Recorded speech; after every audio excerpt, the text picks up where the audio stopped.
You may have occasion sometime to remove a user's access or to delete them entirely from the system. To revoke access from a user, the syntax is what we see here. Privilege types can be all or specific privilege types. Database.table is the same as in our grant. It can either be a star.star or a combination of database and tables. From, the username is of course the username that you're revoking access from, and make sure that you have the @ address matching that user. You may have a user that has access from more than one address. You want to be specific in the user that you are revoking access from. Show you how we do that.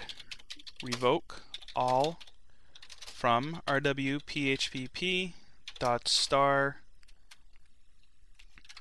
Let's revoke all on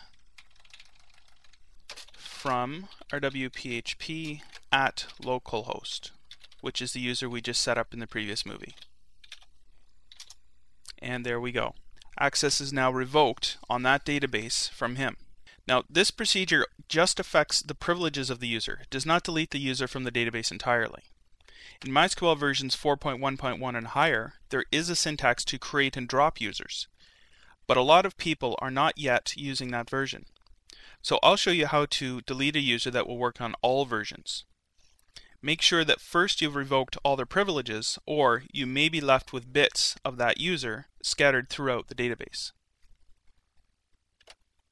Here's the syntax that we're going to use. Delete from our database, mysql.user, which is the MySQL user permissions database, where our user equals this username and our host equals this host name. Delete from mysql.user, where user equals our wphp and host equals localhost. That's the first part. Now, once we've done that, we type in the line flush privileges. What this does is reload our privilege table, finishing the removal of that user entirely. Now, this user should no longer have access to the database. So if we tried to log in as that user,